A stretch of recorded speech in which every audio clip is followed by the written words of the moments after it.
या देवी सर्वभूतेषु शक्तिरूपेण संस्थिता नमस्तस्यै नमस्तस्यै नमस्तस्यै नमो नमः नमो नमः। તમારા બધાનું સ્વાગત છે આધ્યાત્મિક મહાશક્તિમાં। માં જગદંબાનું આરાધન કરતા કરતા આપણે આપણી શક્તિને કેન્દ્રમાં ના લાવી શકીએ? 100% લાવી શકીએ, પણ એના માટે શરીરને સ્વસ્થ બનાવવું ખૂબ જરૂરી છે અને એના સિવાય મનને સુદ્રઢ બનાવવું એના કરતાં પણ વધારે જરૂરી છે। અને એટલા માટે ખૂબ જ સ્પષ્ટતાથી એવું કહી શકાય છે, શરીર માધ્યમ ખલુ ધર્મ સાધનમ। અને એના માટે માં જગદંબાનું આરાધન કરવું છે, પણ જો શરીર સાથ નથી આપી રહ્યું, માનો કે સવારે વહેલા ઉઠી અને માં જગદંબાનું અનુષ્ઠાનમાં આપણે સમંત્રક પૂજન અર્ચન કરવું છે, પણ એના માટે આપણું શરીર જો તૈયારી નથી દાખવી રહ્યું અને મન એને સુયોગ્ય રીતે નિર્દેશિત નથી કરી શકતું, તો આપણું અનુષ્ઠાન અધૂરું રહી જાય છે। અને એટલા માટે રોગોનો નાશ થાય એ ખૂબ જરૂરી છે। આપણા શરીરમાં રોગ ના રહેવા જોઈએ, અને જો રોગ આવી ગયા છે તો એનો નાશ કરીને આપણે એ જ્વરમાંથી, એ પીડામાંથી કેવી રીતે દૂર થઈ શકીએ એના વિશે આપણે ચર્ચા કરવા જઈ રહ્યા છીએ।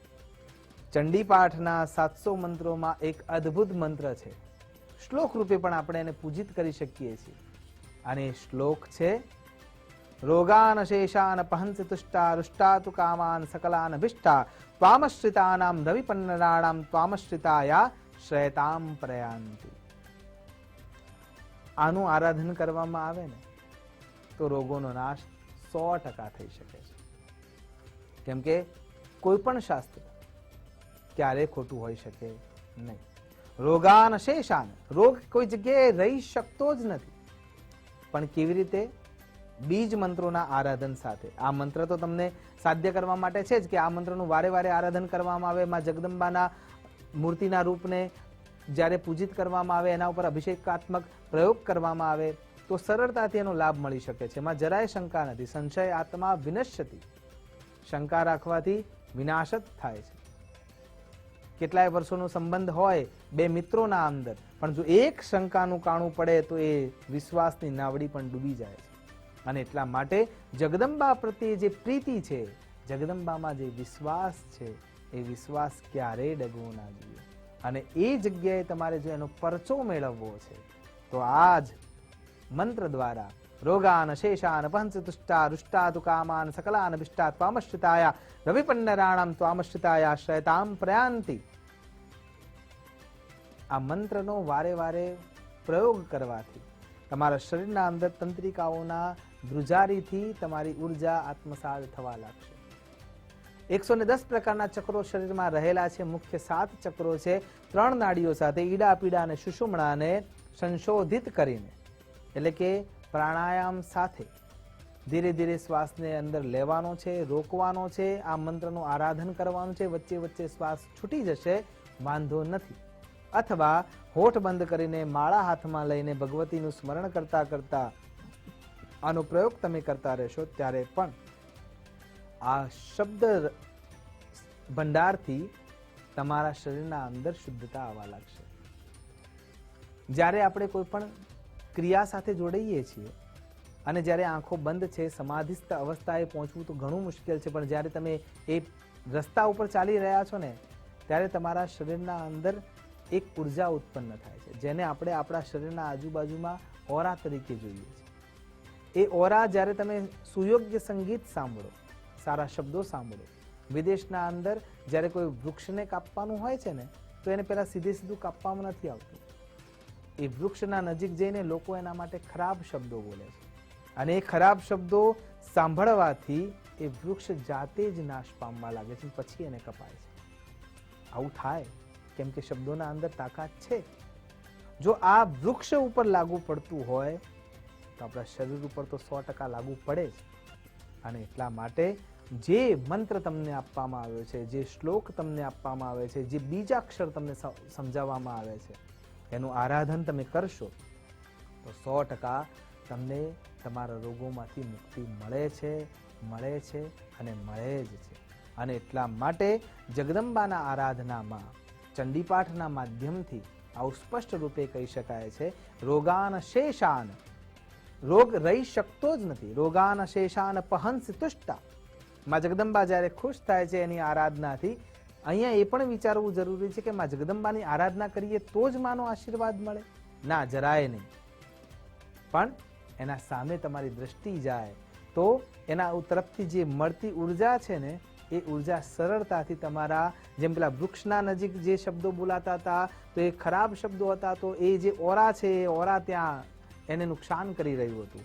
એમ આપણા શરીરના અંદર જે ઓરા છે એ ઓરાના શક્તિને વધારવા માટે સુયોગ્ય મંત્રોની જરૂર છે, સારા વ્યક્તિઓના વિચારોની જરૂર છે, હકારાત્મક વલણની જરૂર છે, અને મનમાં સુદૃઢતાની જરૂર છે કે મને રોગ થયા નથી અને હું એનો નાશ કરી શકું છું, એવો વિશ્વાસ જગાડવો જરૂરી છે.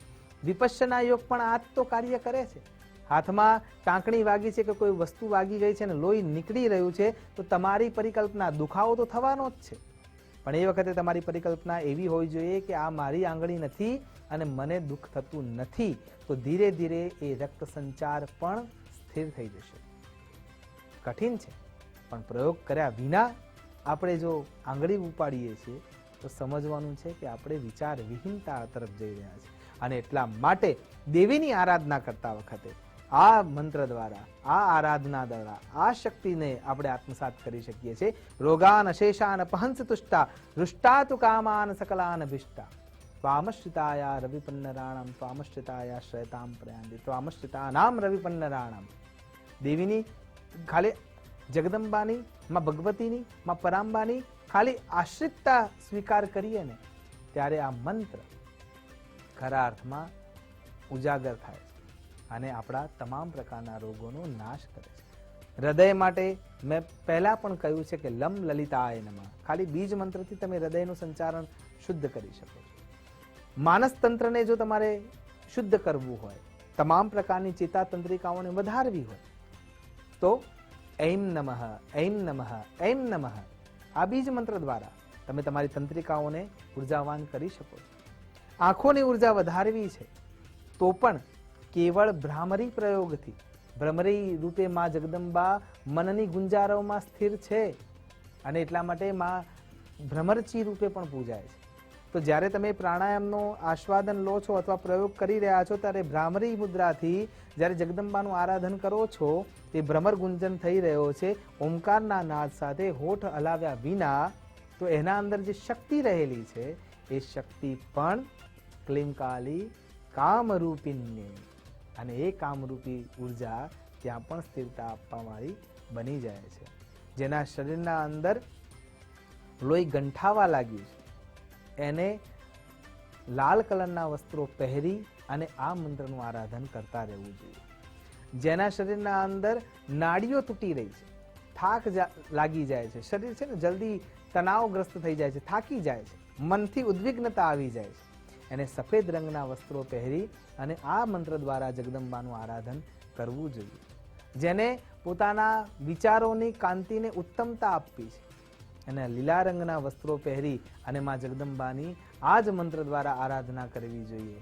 આમ કરવાથી તમારા મનની ચેતન તંત્રતા ઉત્તમતાને પ્રાપ્ત કરશે અને એ તંત્રિકાઓ તમને મદદ કરવાવાળી બની શકશે. આશા કરું છું માં જગદંબાની આરાધનાથી આપણે સૌ નિરોગી બનીએ, સ્વસ્થ બનીએ અને એ શરીર અને મનથી સુયોગ્ય કાર્યને નિર્ધારિત કરી અને પૂર્ણતાએ લઈ જઈએ, એ જ અભ્યર્થના સાથે નમસ્કાર. અસ્તુ સદા શિવોહમ. નમો નમઃ.